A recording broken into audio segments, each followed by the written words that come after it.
os damos la bienvenida un día más a esta sección de entrevistas que organiza la editorial Editatum.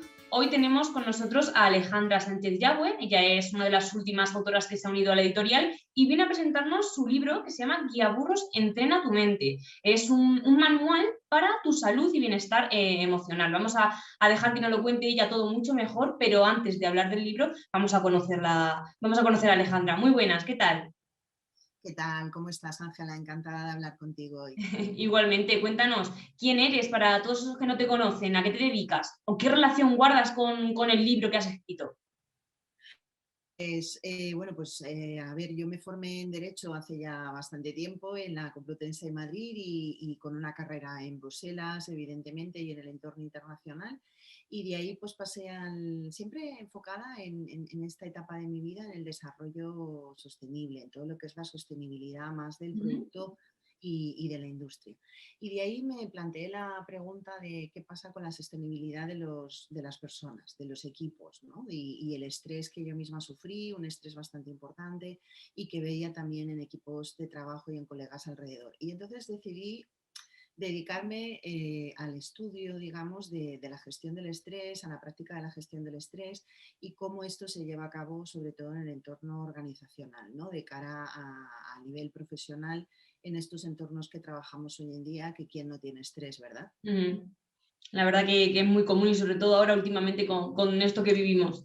Así que vamos a ver qué consejos nos das para reducir ese estrés. En el libro, Entrena tu mente, se divide en dos partes. Por un lado tenemos efectos del entrenamiento mental en la salud y por otro, herramientas de trabajo. Además, hay que informar de que el libro cuenta con muchos ejercicios que el lector va a poder llevar a cabo, así que muy completito este libro. Vamos a empezar por la primera parte, si te parece, por efectos del entrenamiento mental en la salud. Cuéntanos, ¿qué es el entrenamiento mental? Pues finalmente el entrenamiento mental es una disciplina que abarca todo lo que tiene que ver con las emociones, con los pensamientos, ¿de acuerdo? Con todo lo que es la gestión de aquello que llamamos mente, que finalmente es, pues si cogemos la definición de Morgado, por ejemplo, pues es la función del cerebro que gestiona la información, ¿no? O sea, realmente es todo aquello que nos sirve, algo que es etéreo, la mente, para gestionar toda la información y toda nuestra relación tanto con el exterior como con nuestros procesos internos. En el libro también hablas de la neuroplasticidad cerebral. ¿Qué es esto y cómo influye? Pues el cerebro finalmente no es algo que que esté estancado, ¿vale? O sea, al final todo el tema neuronal y todo lo que es las redes neuronales que componen el cerebro, todo va cambiando y finalmente el cerebro es plástico. Y finalmente podemos también entrenar, ¿no? Y en ese entrenamiento de la mente evidentemente hay una incidencia en el cerebro y a la inversa, ¿no? Pero bueno, yo no soy una profesional clínica, ¿no? de la medicina como para ni neuróloga ni neurocientífica como para ponerme a entrar aquí a debatir sobre el tema del cerebro. Si bien es cierto que al principio del libro hay un capítulo donde explicamos bien desde Guiaburros, ¿no? Y yo como autora, qué incidencia tiene el entrenamiento mental a nivel cerebral, en zonas del cerebro, ¿de acuerdo?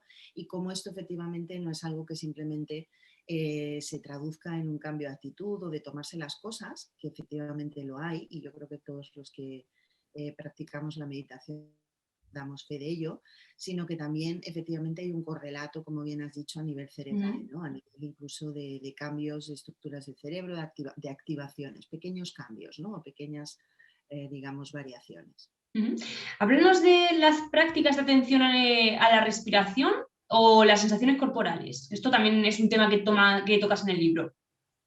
Sí, finalmente, efectivamente, todas las prácticas de meditación, en concreto, sobre todo me baso en la práctica de la atención plena, ¿verdad? Que hay ya bastante investigación al respecto del mindfulness, sobre cómo influye efectivamente en nuestra salud.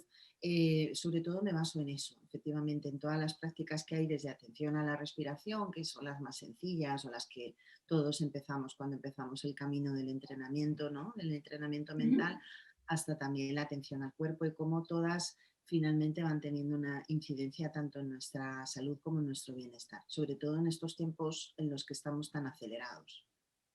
Te centras en cómo influye en el dolor crónico, ¿no?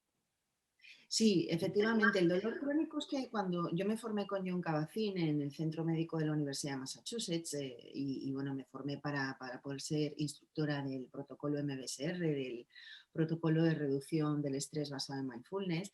Y John Kabat-Zinn precisamente, que fue de los pioneros en el año 69 en la investigación de cómo la atención plena influye en el estrés, empezó precisamente su investigación y empezó precisamente el trabajo para la creación de este protocolo de 30 horas de intervención con pacientes con dolor crónico, con pacientes que venían, digamos, o bien de accidentes o bien, digamos, de experiencias, ¿no?, que tenían un dolor crónico en el cual o respecto al cual la medicación pues ya hacía poquito y Ujú. finalmente era ver un poco qué herramientas o qué prácticas se les podían dar para trabajar con su dolor crónico y de ahí arrancó todo. O sea que el dolor crónico precisamente junto con el estrés, la ansiedad y la depresión, yo diría que son como las aplicaciones clínicas más avaladas a día de hoy a nivel científico, ¿no?, de la práctica del mindfulness. Pues vamos a hablar de todo esto, vamos a pasar a la segunda parte del libro, herramientas de trabajo. ¿Podemos autorregularnos emocionalmente? Claro que podemos, por supuesto, y además se aprende. Lo que decías antes de la neuroplasticidad cerebral es que también el ser humano aprende tanto a gestionar las emociones como, ¿verdad?, a cambiar Ujú. hábitos. Todo esto finalmente es cuestión primero de voluntad y segundo, evidentemente, de querer, de poder aprender, ¿no? Vamos a pasar ahora a algo que yo creo que tenemos en común la mayoría de la población, por así decirlo, el estrés. ¿Qué es lo que más nos estresa en la vida? Pues hay una serie de estresores que están medidos, ¿no?, y que se sabe que son estresores, digamos, que estresan o que causan mucha ansiedad y mucho sufrimiento emocional al ser humano, como por ejemplo es la muerte, la enfermedad, Ujú. evidentemente un despido laboral, una ruptura amorosa, todo este tipo, y también las mudanzas, los cambios, sobre todo si son a diferentes culturas, diferentes países. Sobre todo esos aspectos que he mencionado a todos nos van a, digamos, a estresar profundamente porque son cambios que nos hacen tambalear bastante. Pero luego también el estrés es algo bastante subjetivo, más allá de que efectivamente hay un denominador común. Luego hay personas que tienen una gestión del estrés pues muy bajita y otras que aprenden finalmente a gestionar mejor sus estresores. Y de esto también va el libro, ¿no? Es como que el estrés siempre va a formar parte de la vida en una medida mayor o menor y cómo aprendemos finalmente a gestionar y a relacionarnos con nuestros estresores, porque siempre habrá estresores. ¿Y qué efectos puede tener el estrés en nuestro cuerpo? Pues desde el punto de vista, digamos, conductual, clarísimamente vemos que cuando estamos estresados o lo vemos a nuestro alrededor, cambios, ¿no?, de comportamiento en las personas, o bien más cerrados, ¿no?, que no quieren hablar, o bien con Ujú. más comportamientos de aislamiento, o bien todo lo contrario, ¿no?, hablar muy rápido, también, ¿no?, o sea, o caminar o hacer muchas cosas. También, evidentemente, a nivel de alimentación, pues o bien comer poco, o bien comer más de la cuenta, suplir el estrés, ¿no?, o comportamientos o hábitos de compensación, como pueden ser desde, ¿no?, en la pandemia lo hemos visto, el chocolate, los dulces, la comida rápida, el tema de fumar, el tema de Mm. beber, de este tipo de comportamientos. Y luego, evidentemente, a nivel fisiológico, pues muchísimos, ¿no? Desde a nivel del corazón, de la respiración, procesos inflamatorios, o sea, todo, Ujú. digamos, estos efectos también los explicamos en el libro, aunque si bien el libro no tiene la intención de ser un libro, digamos, de entrar en aspectos ni médicos ni de neurociencia en Ujú. profundidad, sino de dotar al lector de muchísimas herramientas para que finalmente pueda llevarlas a su vida cotidiana, ¿m? Y que Ujú. vea efectos. Y Alejandra, ¿en qué consistiría el estrés emocional? ¿Cómo se manifiesta? Pues el estrés emocional finalmente se manifiesta en toda una serie, digamos, de cambios emocionales, de mayor labilidad emocional, de emociones también de corte aflictivo, emociones Ujú. que nos hacen sufrir, estados también de tristeza, de rabia, también bloqueos, de emociones a través del miedo, mucha frustración, impotencia, sobre todo se manifiesta mucho en esta irritabilidad, en este poder como saltar, ¿no? Y que a nivel emocional noto que estoy mucho menos autorregulado, que estoy mucho menos estable. Ujú. ¿Y qué claves nos darías para combatir el estrés? Evidentemente el entrenamiento mental es fundamental porque finalmente es lo que nos va a permitir gestionar esta irritabilidad, ¿no? Y también Ujú, esta reactividad ante las cosas, poder tener más empaque, poder tener más solidez de cara a no tener que andar saltando ujú. de los estresores y aquello que nos hace saltar. Entonces, evidentemente el entrenamiento mental es fundamental, pero también los hábitos de sueño, de alimentación, el ejercicio físico, las relaciones sociales, ¿no? Las relaciones interpersonales que sean satisfactorias, que sean enriquecedoras, todo este tipo de cosas. Al final es un conjunto, es algo, es una aproximación global en la vida, porque si practico mucha meditación, pero luego me tomo 12 cafés al día, pues evidentemente esto también me va a tener en un estado Claro. de nerviosismo bastante grande. Ujú. Antes me ha llamado la atención que has hablado de la resiliencia. Sí. ¿Cómo son las personas resilientes?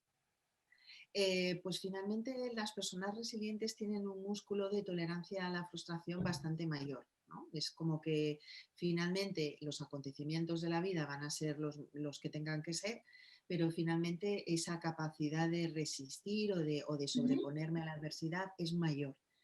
Son personas que tienen una actitud ante la vida más optimista, más de finalmente ver a largo plazo pues, que las cosas irán mejor, una actitud ante la vida, digamos, más bondadosa también, bajar el nivel de autoexigencia ujú. y de culparse cuando las cosas no salen bien, o finalmente de fustigarte, ¿no?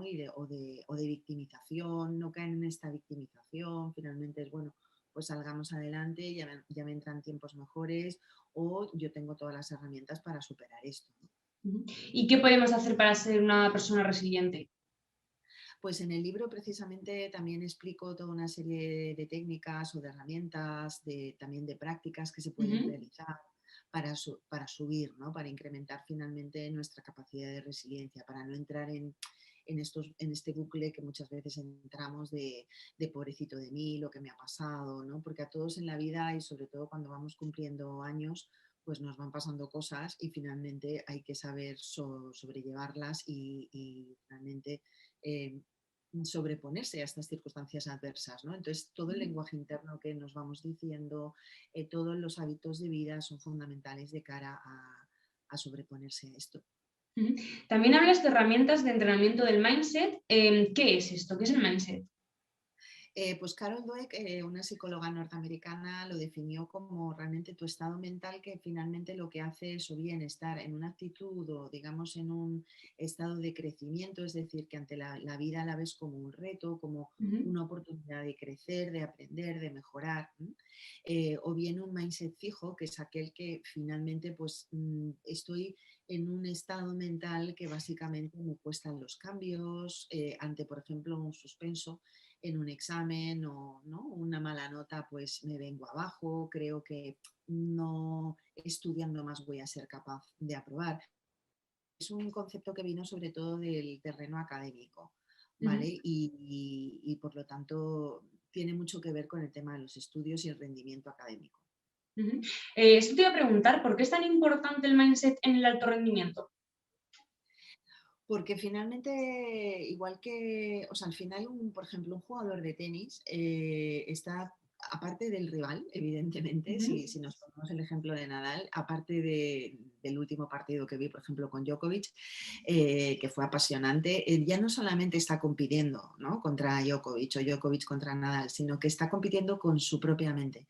Y eso lo ujú, puedes ver incluso en los gestos. Había momentos donde se veía clarísimamente que, de hecho, bueno, Nadal perdió ese partido donde realmente lo estaba pasando mal, ¿no? Y fijaos que luego anunció cómo se retiraba, o se tomaba un break de la competición, ¿no? Porque realmente hace falta a veces en la vida parar.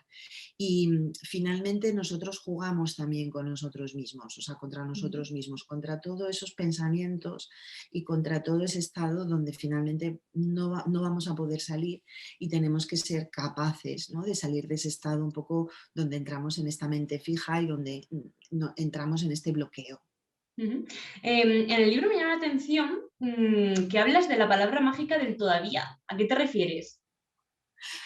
Bueno, eso finalmente es toda la teoría de Carol Dweck a la cual hago referencia y toda, no solamente teoría, bueno, sino investigación, ¿vale? Ujú, Bastante sólida en el libro y en su obra que se llama Mindset, precisamente, y que recomiendo la lectura porque realmente es un libro básico, ¿no?, dentro de la psicología positiva y de la psicología de la excelencia y del alto rendimiento. El todavía, es decir, es como que finalmente cuando aprendemos pues un idioma o aprendemos a bailar o aprendemos a tocar un instrumento o un deporte, empezamos siendo bastante patitos, ¿no? O sea, muy torpes, se nos da fatal y finalmente es este todavía, ¿no? Todavía no hablo ujú. bien inglés, todavía no tengo este saque como lo quiero tener, todavía no me he adelgazado todos los kilos que me quiero adelgazar, todavía no he dejado de fumar todo lo que quiero dejar de fumar.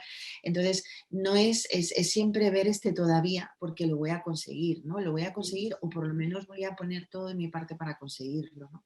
Entonces, ese todavía, como dice Carol Dweck, es la palabra, digamos, mágica que te sirve para saber que en este estado tú estás así, pero que sin embargo en un futuro tú puedes mejorar si pones todo tu empeño y toda tu intención. Y al final es un tema de Ujú. entrenamiento.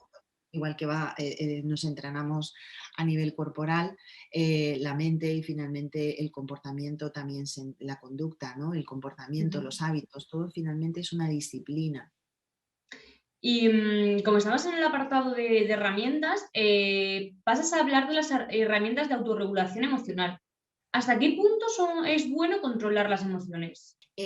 A ver, ¿hasta qué punto es bueno controlar las emociones? Qué buena pregunta, porque ¿dónde empieza, digamos, dónde termina el ser rígido? Ujú, O dónde empieza el control emocional y dónde empieza la rigidez, ¿no? Es decir, la emocionalidad tiene que ser algo fluido. Finalmente las emociones, pues yo ahora, yo qué sé, imaginaos que tenemos miedo o sentimos incertidumbre o tristeza porque finalmente en nuestra vida pues perdemos un ser querido, ¿no? Ahora en esta situación de la pandemia donde ha habido tantos fallecimientos, gente que ha enfermado o tantísimas cosas, finalmente es poder tener esta fluidez emocional, esta naturalidad donde finalmente puedo vivir todas las emociones, ¿vale? Pero sin ser tampoco una noria, una ujú, inestabilidad donde realmente estoy desatado, ¿no? Sino con una cierta estabilidad anímica, donde no tenemos picos, ¿vale? Donde no pasamos de la manía a la depresión, evidentemente, pero poder vivirlas todas, porque si no, efectivamente,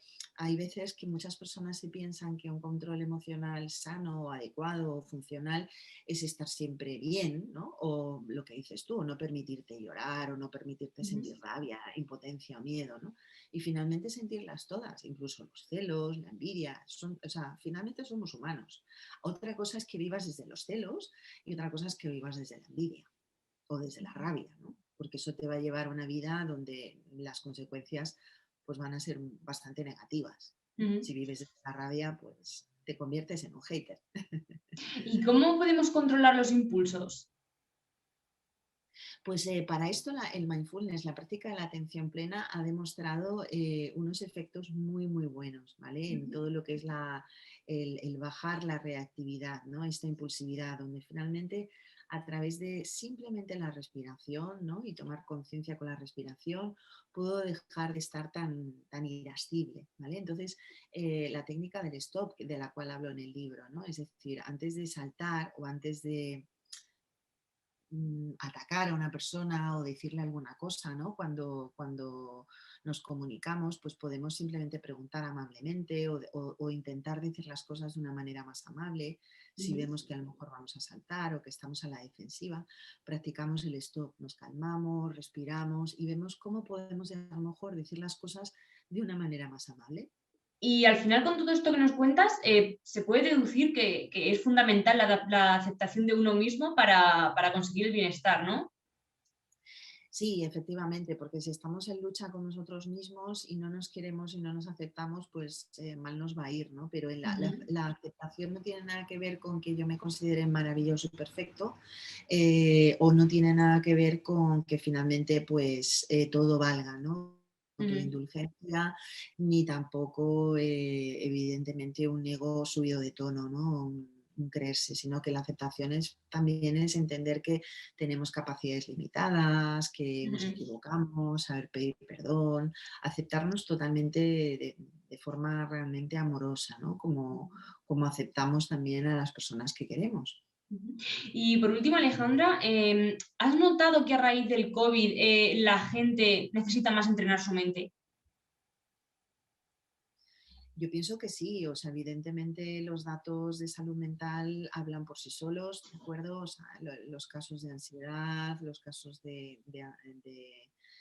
sí, trastornos obsesivos compulsivos, depresiones, ansiedad están subiendo clarísimamente y sobre todo unos datos que nos hablan mucho de cómo estamos es los datos en la infancia o en la adolescencia, porque la población adulta con todo lo que está cayendo, pues crisis económica, ¿no? Despidos y todo esto, pues evidentemente se ve más afectada, pero los niños o los adolescentes, el tema de la pandemia, ¿no? El aislamiento, el confinamiento, todo esto ha afectado bastante. Entonces yo creo que ahora más que nunca, no solamente en la población adulta, sino también muy importante programas a nivel educativo, ¿vale? Que se incluyan y que realmente se apueste por esto en centros escolares, incluso en edades tempranas, porque es cierto que bueno, los psicólogos infantiles desde luego tienen una buena lista de espera, ¿no? O sea, la población infantil y los jóvenes también, ¿no? Bastante, si me permites la palabra, quemados, ¿no? O afectados por la situación.